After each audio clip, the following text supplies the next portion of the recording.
안녕하세요, 이왕입니다. 지금 과연 TMF 채권 3배 레버리지를 매수하는 게 정말 맞을까요? 지금 저는 현재 5월부터 10월까지 원칙 매매일을 정했고요. 지금 5회차 매수가 완료된 상태입니다. 6월 27일날 6회차 매수 예정이 되어 있고요.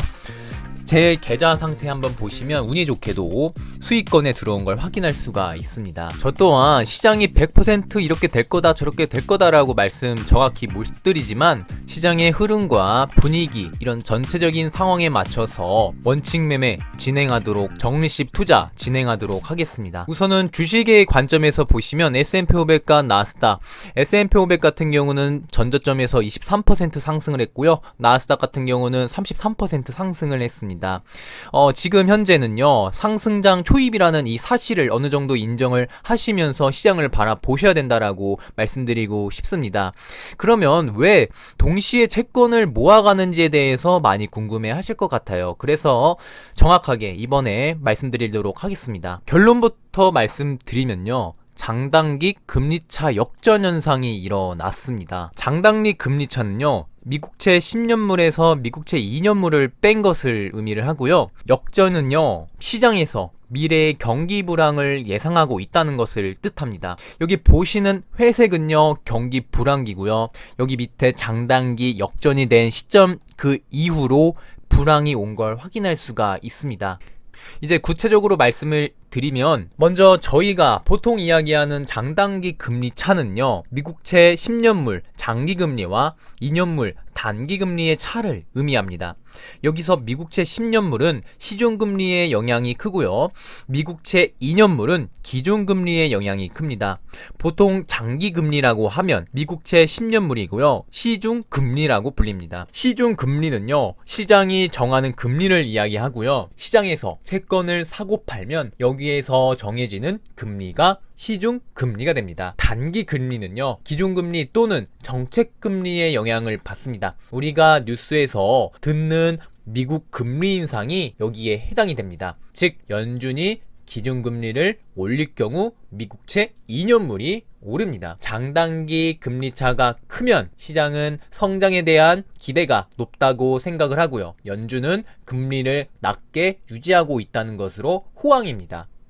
반대로 장단기 금리차가 작으면 연준이 금리를 높였다는 것으로 기업이나 개인은 이자가 부담이 돼서 소비나 투자를 줄이게 됩니다. 당연히 경기 불황에 이르게 됩니다. 그렇다면 장단기 금리차 역전의 의미, 이렇게 검정 라인 밑으로 역전이 됐을 때의 의미는 어떻게 될까요? 제가 지금 보여드리고 있는 차트는 장단기 금리차 차트입니다. 미국채 10년 금리에서 2년 금리를 뺀 것입니다. 사진에서 회색 영역은 경기 불황기를 의미하고 있고요, 가로 검은 선은 0% 밑으로 선 차트 내려간다면 장단기 금리차가 역전된 것을 의미합니다. 빨간색 원으로 표시한 곳이 장단기 금리차가 역전된 구간입니다. 그렇다면 장단기 금리차의 역전은 어떤 의미를 가지고 있을까요? 장단기 금리차가 역전된다라는 것은 장기금리와 단기금리가 역전되었다는 것으로 자연스럽지가 않은 현상입니다. 그럼 왜 자연스럽지 않다라는 걸까요?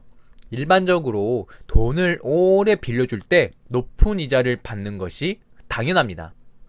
미래가 갈수록 불확실성이 커지기 때문이죠. 반대로 돈을 짧은 기간 내에 빌려줄 때는 가까운 미래에 받을 수 있기 때문에 더 안정적이어서 장기채보다는 수익률이 적습니다. 장단기 금리차가 역전된다는 것은 부자연스러운 것이고요, 시장에서 미래의 경기 불황을 예상하고 있다라고 볼 수도 있습니다.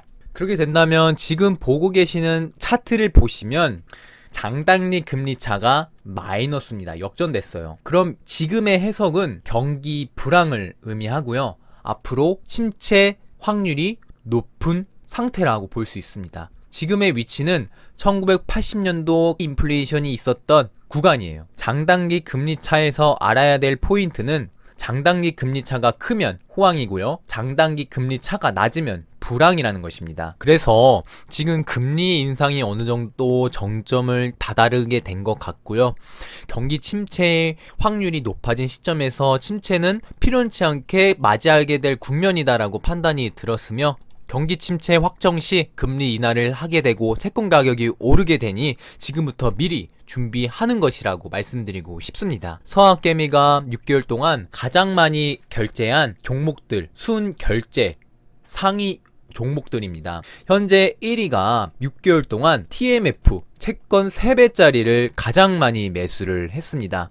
이렇게 되면서 점점 대중들의 관심이 쏟아지는 것 같고요. 경기 침체가 어느 정도 다가오고 있다라는 인식을 하고 있는 것 같습니다. 복습 차원에서 한 번 더 보여드리도록 하겠습니다. 국제 유가가 200일선을 닫고 하락하게 된다면 경기 침체가 왔다라는 사실입니다. 2008년도, 2020년도 이렇게 왔었고요. 그리고 200일선 이후로 어떻게 됐나? 경기 침체가 높아졌고 확정이 됐으니 금리 인하를 단행이 되고요. 경기 침체가 온 걸 확인할 수가 있습니다. 그렇게 된다면 금리 인상기와 인하기에 따른 채권 가격이 또 변동이 있을 테고요. 금리 인하기 때는 채권 가격이 오르게 되고요. 금리 인상기에는 채권 가격이 떨어지게 됩니다. 지금 2023년 금리 인상 2번 정도 남은 상태입니다. 금리 인상을 하게 되면 채권 가격이 떨어지게 될 것입니다. 저는 이 2번의 기회가 TMF를 매수할 수 있는 구간이라고 생각이 들고요. 금리 인하기, 즉 경기 침체가 도달하게 된다면 채권 가격이 오르게 됨으로써 어느 정도 채권을 정리를 하는 구간이고, 단기간 충격으로 주식이 빠졌을 때 채권을 매도한 현금을 가지고 주식을 저렴하게 담을 생각을 가지고 있습니다. 또 어떤 분들은 이렇게 질문을 하세요. 그럼 이왕님 금리 인하 바로 하자마자 채권 매도 하실 건가요? 아니요. 좀 상황 좀 지켜보다가 금리 인하기 좀 진행하면서 채권 가격이 어느 정도 올라왔다라고 생각을 했을 때 영상을 통해서 매도를 하고 바로 주식을 매수하는 전략으로 가겠습니다. 그렇다면 페드는 금리 인상을 아무 명분 없이 할 수 없을 것입니다. 2023년 2번의 금리 인상을 하겠다라는데 그 명분이 어떤 것일까요? 제가 간단히 정리를 했습니다. 지금 실업 좋아요. 하지만 고용이 더 좋습니다. 그만큼 지금 미국 경제가 나쁘지 않다라는 이야기고요. 미국 경제가 좋으면 좋을수록 인플레이션이 더욱더 높아질 확률이 커졌다라고 이렇게 페드는 인식을 한 것 같고요. CPI는 떨어졌어요. 이건 좋은 건데요. 근원 CPI는 5%대로 더 유지를 하고 있어요. 이것이 금리 인상의 명분이 되었다. 이 세 가지, 네 가지 조건들이 충분한 명분이 되어서 올해 한 2번 더 인상을 하겠다라고 말을 하는 것 같은데요. 저 개인적인 생각은 적어도 한 번은 더 추가적으로 할 예정일 것 같고요. 그 뒤로는 고금리로 5% 후반까지 유지를 하면서 시장을 바라볼 것 같습니다. TLT와 TMF 차트 간단히 보시면 TLT 주봉 같은 경우는 이 지지 추세에 맞게끔 주봉이 상승을 해주고 있는 모습이고요. 그에 따라서 TMF도 상승을 해주고 있지만 여기서 중점적으로 보셔야 되는 건요. TMF 전고점 대비 전접점 MDD가 마이너스 82% 떨어진 구간이라는 사실. 그래서 지금 적절히 매수 물량을 담아가도 나쁘지 않다라고 말씀드리고 싶습니다. 그렇다고 채권을 100% 비중을 실어서 매매 추천을 드리진 않고요. 주식과 채권을 어느 정도 비중을 실어 가시면서 현금 또한 신경 써주시면서 시장 진짜 보수적으로 바라보셔야 된다라고 말씀드리고 싶습니다. 주식을 안전마진에서 아주 적절히 담으신 분들께서는 주식을 굳이 매도할 이유는 없고요. 주식을 많이 못 담으셨다 하시는 분들은 조금씩이라도 추세선 하단에 닿을 때마다 분할 매수, 원칙 매매 진행하셨으면 좋겠다라고 말씀드리면서 남은 현금으로는 채권을 어느 정도 담아 가시는 것도 해칭 전략으로서 나중에 6개월 후에 벌어지는 상황을 준비하시면 좋다라고 말씀드리고 싶습니다. 결론은 이겁니다. 제가 지금 TMF 채권을 매수함으로써 단기간 바짝 큰 수익을 지금 바라는 건 아니고요. 6개월 후에 아니면 길면 1년 후에 벌어지는 이 상황, 시장에 대해서 지금부터 수량과 가격을 많이 모아 가겠다라고 말씀드리고 있습니다. 장기적인 관점에서 TMF를 모아가고 있고요. 금리 인하가 하고 인하기에 접어들게 된다면 그때 채권을 매도할 예정입니다. 제가 다시 한번 말씀드리고 싶어요. 시장을요 100% 예측하고 맞출 수 없다라고 생각이 듭니다. 하지만 6개월 전이나 1년 전부터는 시장을 미리 대응하고 금리 인하가 하고 금리 인상 이 상황에 따라서 오를 수 있는 자산, 떨어질 수 있는 자산을 지금부터 미리 모아가는 것이 현명한 투자자, 미리 준비한 후 투자자가 되지 않을까 생각이 듭니다. 경제적 자유를 이루는 그날까지 이왕이었습니다.